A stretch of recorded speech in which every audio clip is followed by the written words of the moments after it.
जय हिंद साथियों, मैं अंकित कुमार यादव आप सभी का स्वागत करता हूं सृष्टि ज्ञान केंद्र।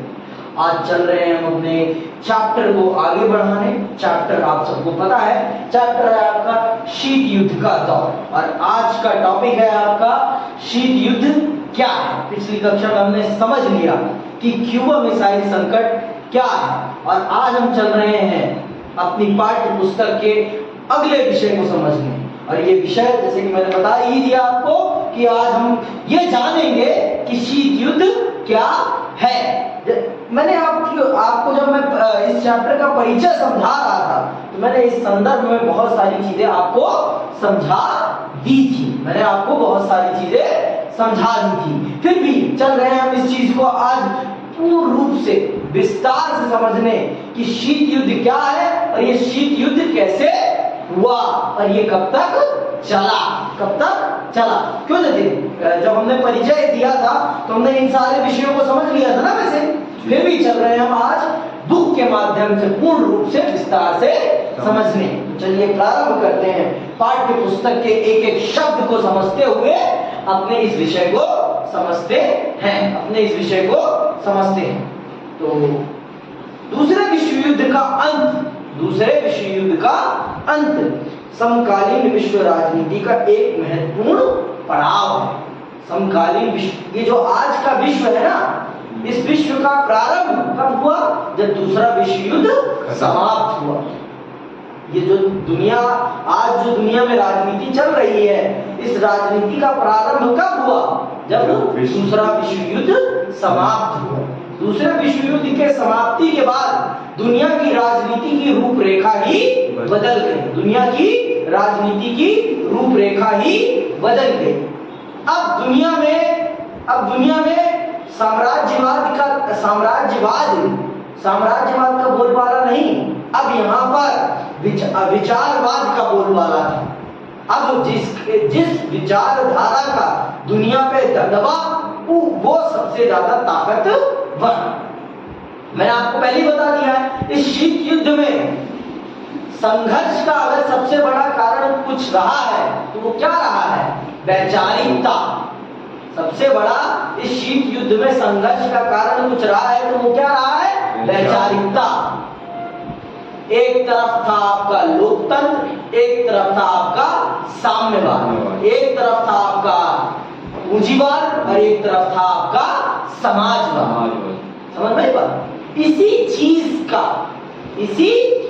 का है ये, इसी चीज की ये प्रतिस्पर्धा और जिसे हमने शीत युद्ध का नाम दिया है। जैसे कि हमने जाना कि दूसरे विश्व युद्ध का अंत समकालीन विश्व राजनीति का प्रारंभ है। सन 1945 में मित्र राष्ट्रों और धुरी राष्ट्रों के बीच दूसरे विश्व युद्ध की समाप्ति हो गई। दूसरे विश्व युद्ध का समय काल क्या है? जल्दी बताओ मुझे। 1939 to 1945। 1939 to 1945। 1939 से 1945 ये आपका दूसरे विश्व युद्ध का समय काल है। और दूसरा विश्व युद्ध किन समूहों के बीच हुआ है? मित्र राष्ट्र और धुरी राष्ट्र। मित्र राष्ट्र में कौन कौन थे? मित्र राष्ट्र में आपका संयुक्त राज्य अमेरिका, सोवियत संघ, ब्रिटेन और फ्रांस। धुरी राष्ट्र में कौन कौन था? आपका जर्मनी, इटली और जापान। तो इस तरह यूरोप के कितने देश थे? इस तरह यूरोप के 4 देश थे। यूरोप के कितने देश थे? 4। तो दूसरे विश्व युद्ध का अखाड़ा कहाँ बना? आपका यूरोप। क्यों? क्योंकि यूरोप के ही सबसे ज्यादा देश उसमें सम्मिलित थे। समझ में आई बात? तो आगे सुनो। तो दूसरे विश्व युद्ध का परिणाम क्या होता है? दूसरे विश्व युद्ध का परिणाम होता है कि आपके मित्र राष्ट्र इस युद्ध को जीत जाते हैं। इस युद्ध को जीत जाते हैं।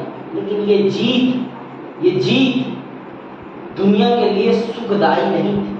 इस जीत ने ना दुनिया को एक ऐसे पड़ाव पर लाकर खड़ा कर दिया था कि दुनिया जहां से एक और नए युद्ध की तरफ जा रही थी। और वो युद्ध कौन सा था? वो था वैचारिक। वो था वैचारिक युद्ध। और ये वैचारिक युद्ध एक ही गुट के दो देशों के बीच प्रारंभ होता है। क्यों प्रारंभ होता है? क्योंकि दूसरे विश्व युद्ध के बाद दुनिया में यही दो देश बचते हैं जो सर्वशक्तिमान होते हैं, और जो सर्वशक्तिमान होते हैं वो कभी अपने सामने किसी की शक्ति को स्वीकार नहीं करते। तो जब सोवियत संघ को अमेरिका आंख दिखाता है और अपनी शक्ति प्रदर्शन के लिए जब वो जापान पर परमाणु हथियारों का प्रयोग करके उसे युद्ध विराम के लिए मजबूर करता है, तो ये बात सोवियत संघ को कहीं से निराश नहीं आती। और यही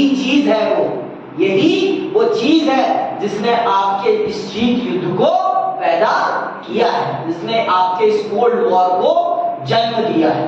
नहीं तो कोल्ड वॉर के होने का कोई और अर्थ नहीं है।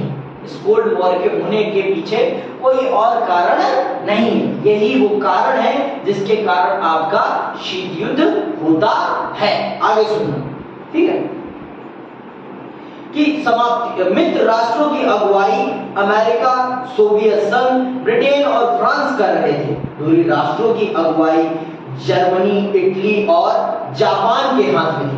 ये आपसे पूछा जा सकता है, ये जो प्रश्न है वो 1 नंबर का प्रश्न है कि मित्र राष्ट्र में कौन कौन से देश थे और धुरी राष्ट्र में कौन कौन से देश थे। ये आपके 2 नंबर का प्रश्न बनता है, तो इसको भी जरूर याद रखिए।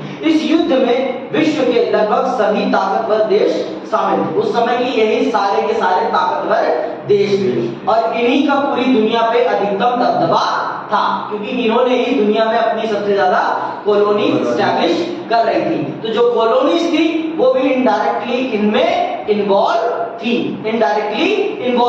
भारत ना चाहते हुए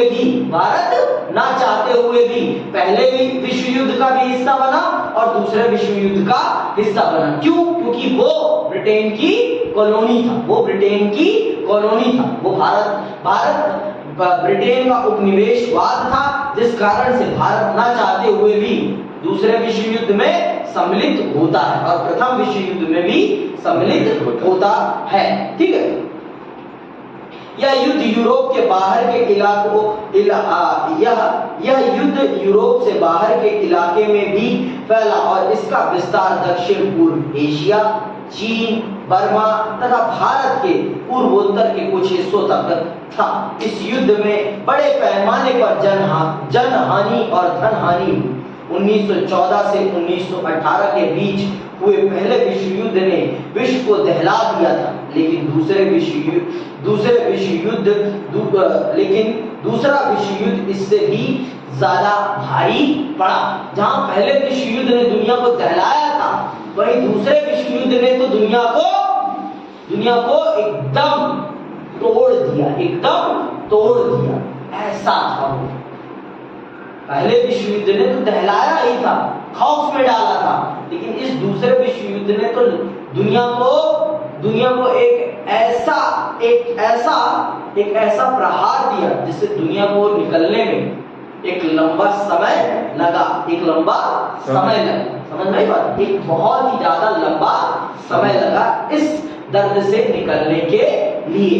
क्यों? क्योंकि इस युद्ध की समाप्ति के लिए जिस हथियार का प्रयोग किया गया था ना, उस हथियार ने दुनिया पर एक बहुत ही गहरी छाप छोड़ी, एक बहुत ही गहरा घाव छोड़ा, जिसे भरने में 2 से 3 सदियां लग गई। इसीलिए ये दूसरा विश्व युद्ध प्रथम विश्व युद्ध से कहीं गुना ज्यादा भयावह था, कहीं गुना ज्यादा भयावह था। समझ में आई बात? आगे सुनो। दूसरे विश्व युद्ध की समाप्ति से ही शीत युद्ध की शुरुआत हुई। अगस्त 1945 में अमेरिका ने जापान के 2 शहर हिरोशिमा और नागासाकी पर परमाणु बम गिराए और जापान को घुटने टेकने पड़े। इसके बाद दूसरे विश्व युद्ध का अंत हुआ।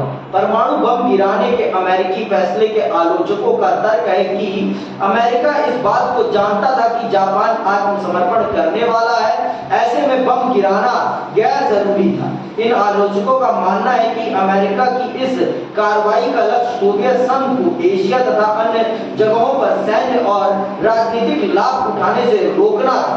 वह सोवियत संघ के सामने यह भी जाहिर करना चाहता था कि अमेरिका ही सबसे बड़ी ताकत है। अमेरिका के समर्थकों का तर्क था कि युद्ध को जल्दी से जल्दी समाप्त करना तथा अमेरिका और साथी राष्ट्रों की आगे की जनहानि को रोकने के लिए परमाणु बम गिराना जरूरी था। मैंने बताया जो लोग अमेरिका के बम गिराने की आलोचना करते हैं वो लोग कहते हैं अमेरिका ने बम अपनी ताकत को दिखाने के लिए गिराया था, जिससे कि सोवियत संघ एशिया के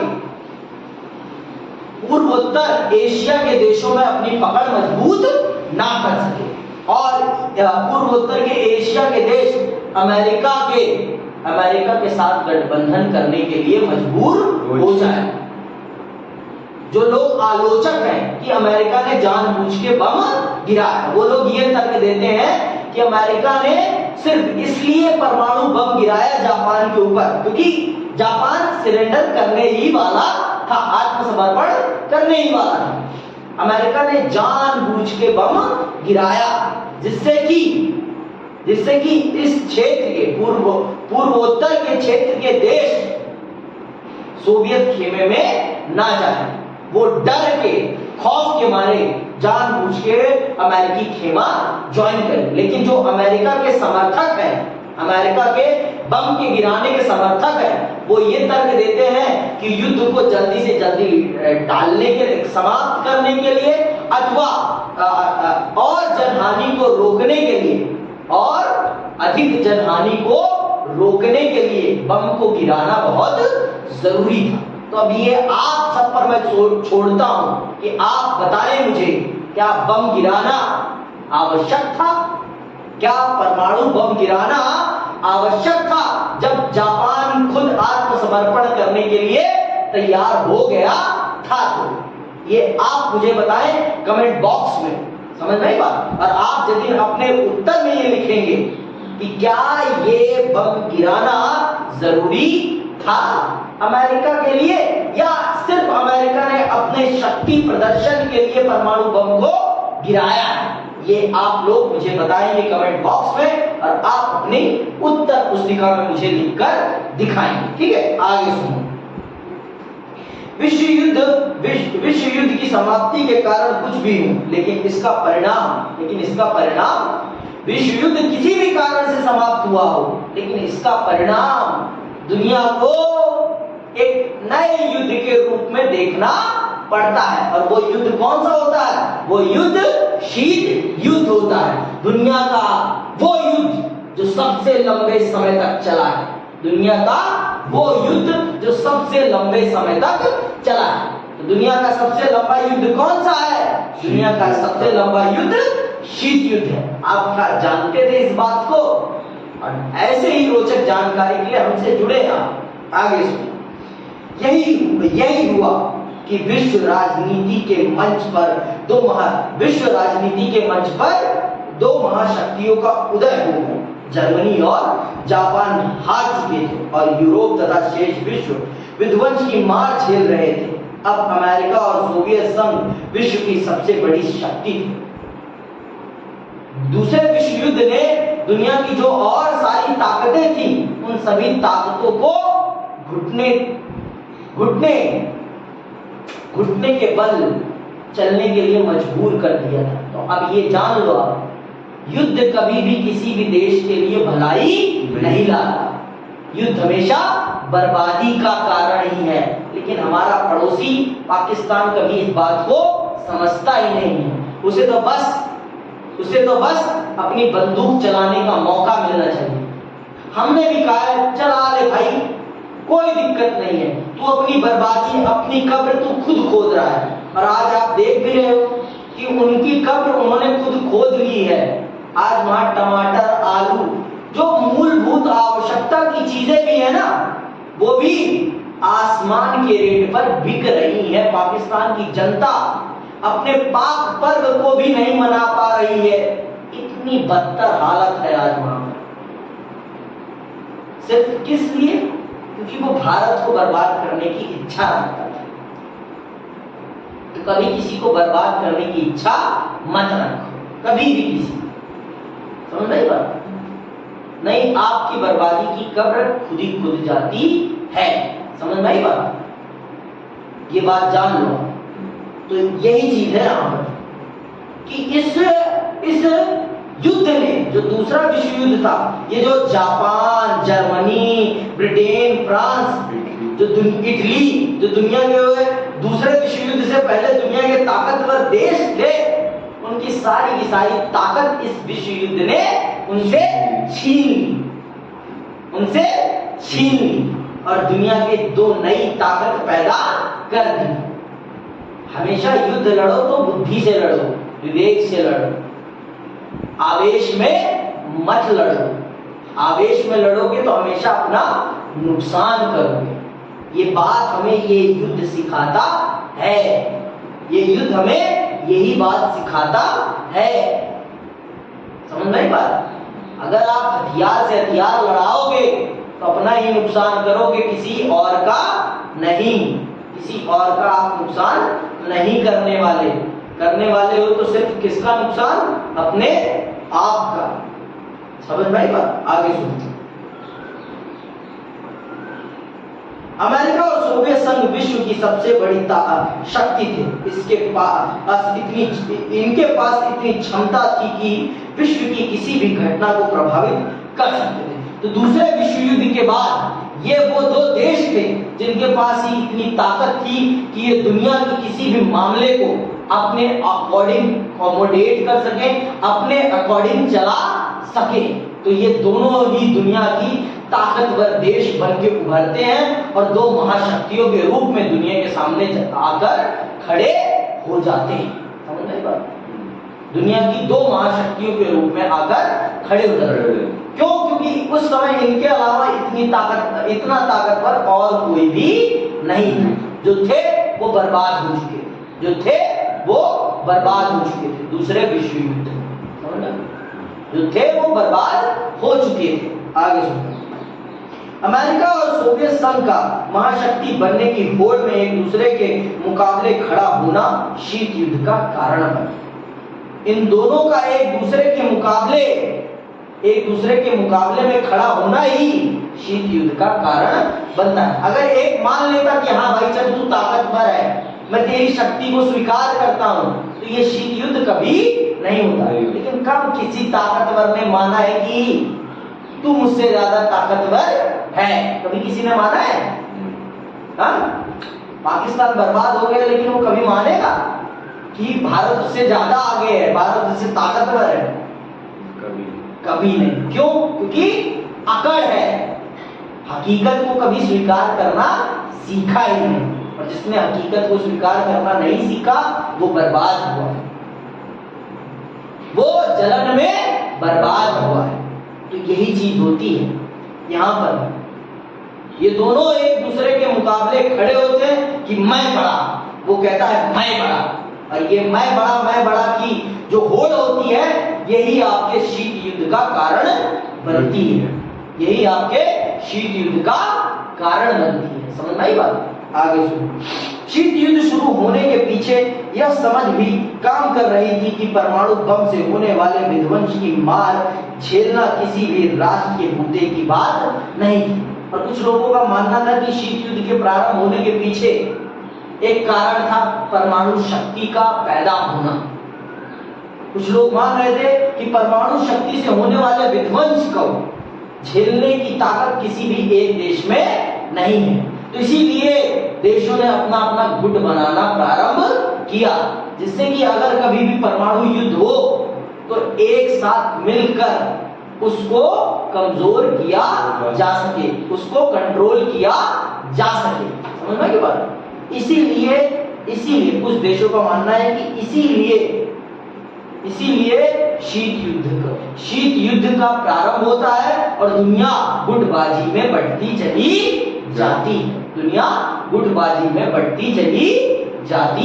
है। तो देशों का ये भी मानना है। आगे सुनो। जब यह एक सीधा साधा लेकिन असरदार तर्क था। जब दोनों महाशक्तियों के पास इतनी क्षमता के परमाणु हथियार हो कि वे एक दूसरे को असहनीय क्षति पहुंचा सके, तो ऐसे में दोनों के बीच रक्त रंजित युद्ध होने की संभावना कम रह जाती है। समझ में क्यों? जब आप जानते हैं कि आपके दुश्मन के पास भी उतने ही कारगर, उतने ही शार्प हथियार हैं जितने कि आपके पास हैं, तो फिर आप रक्त रंजित युद्ध नहीं लड़ते, फिर आप हथियार के युद्ध नहीं लड़ते, फिर आप विवेक का युद्ध लड़ते, बुद्धि का युद्ध। और इसे कहते हैं अवरोध का सिद्धांत। इसे क्या कहते हैं? अवरोध का सिद्धांत। जब आप ये जान जाएं कि आपके विपक्ष के पास भी उतना ही बल है और आपके पास भी उतना बल है, जब आप आपस में इस कारणवश नहीं लड़ते, तो उस समय ये जो जिस कारण से आप नहीं लड़ रहे हैं ना, उसे क्या कहते हैं? अवरोध का सिद्धांत। अवरोध का सिद्धांत समझ लो, प्रिंसिपल ऑफ डेटरेशन। समझ में आई बात? Principle of deterrence. ठीक है।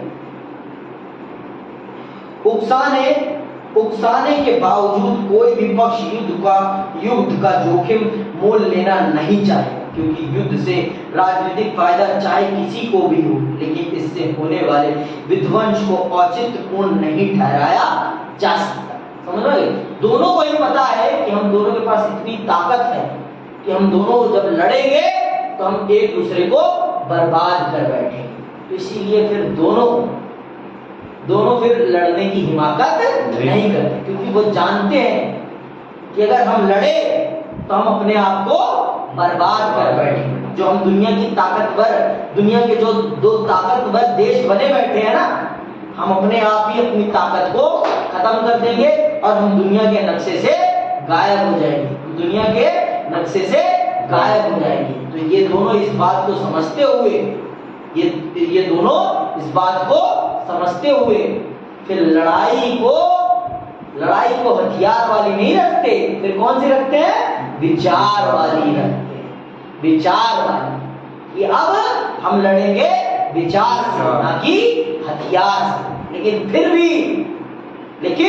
फिर भी हथियारों की तैयारी पूरी रहती है कि मौका मिलेगा तो हथियार से भी लड़ने के लिए हम तैयार हैं। समझ में की बात?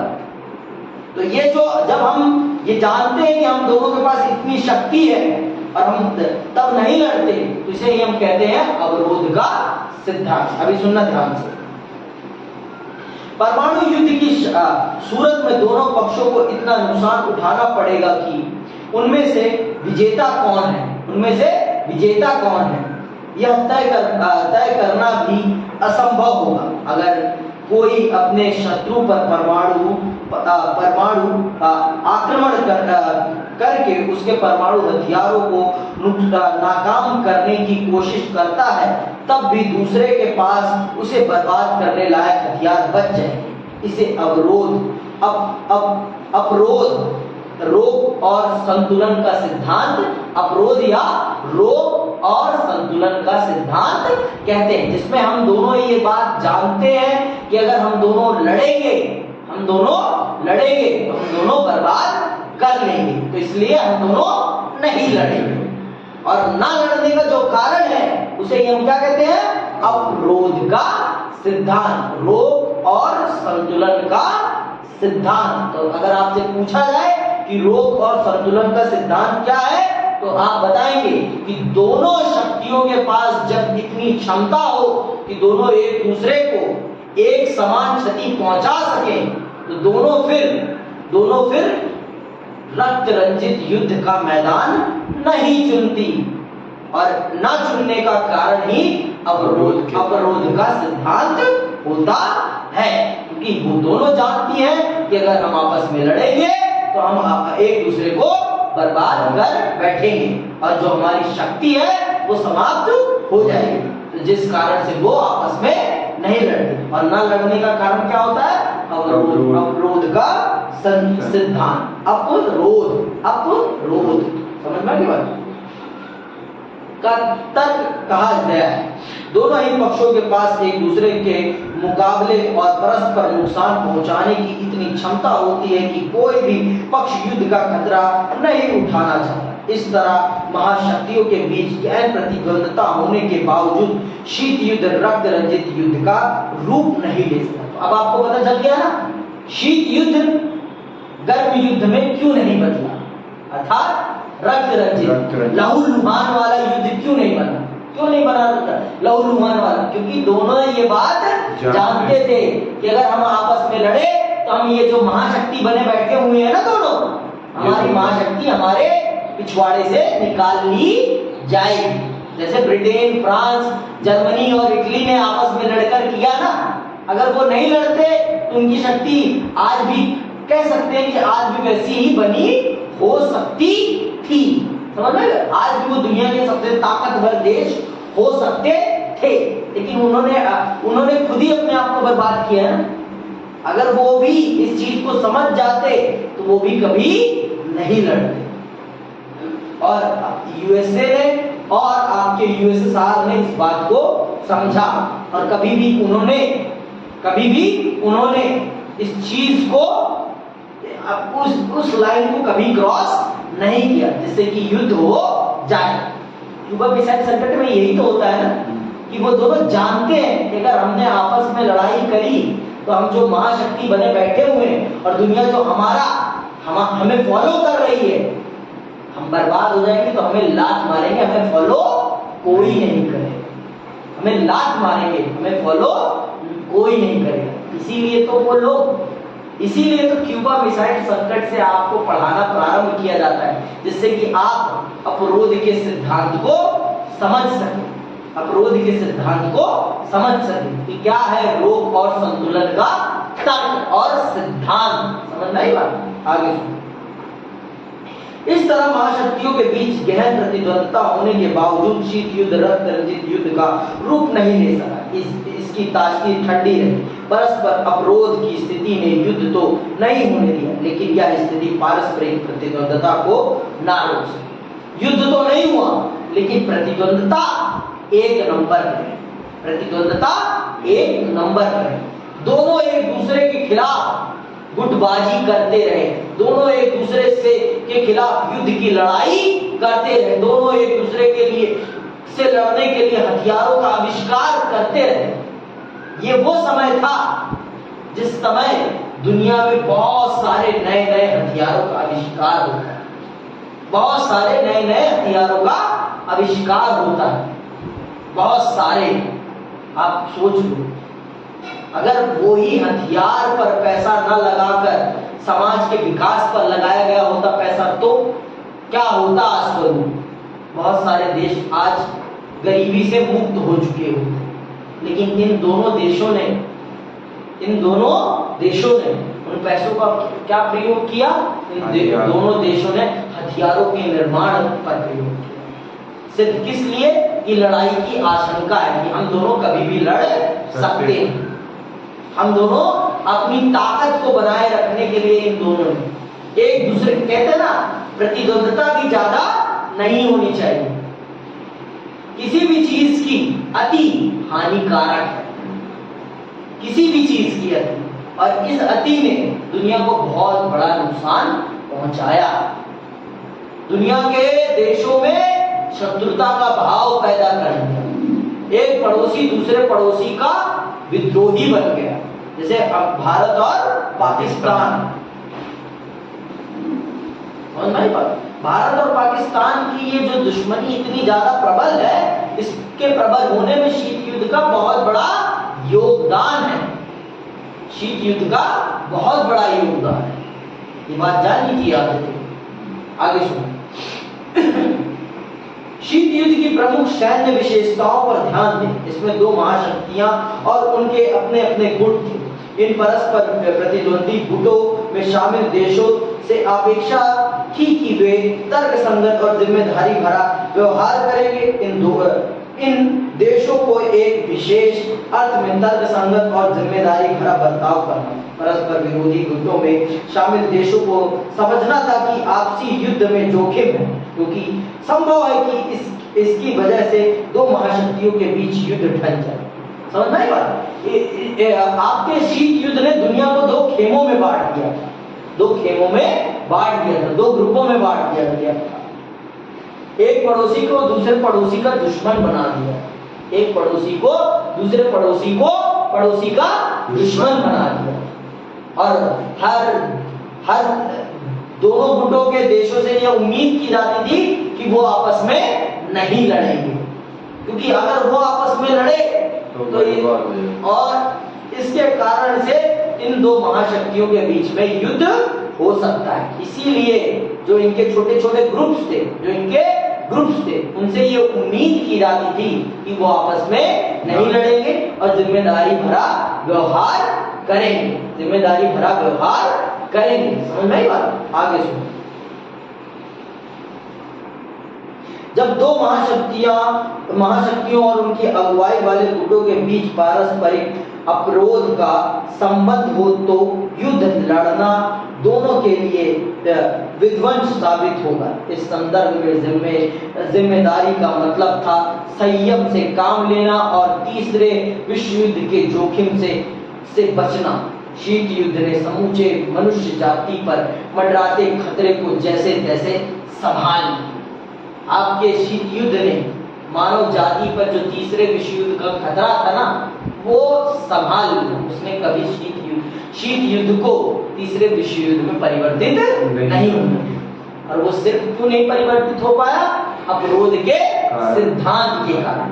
क्योंकि वो दोनों जानते थे, वो दोनों इन दोनों महाशक्तियों के गुट भी जानते थे और ये दोनों महाशक्तियां भी जानती थी कि अगर हम आपस में लड़े तो ये जो हमारे सर पर महाशक्तियों का ताज है ना, वो हमसे छिन जाए।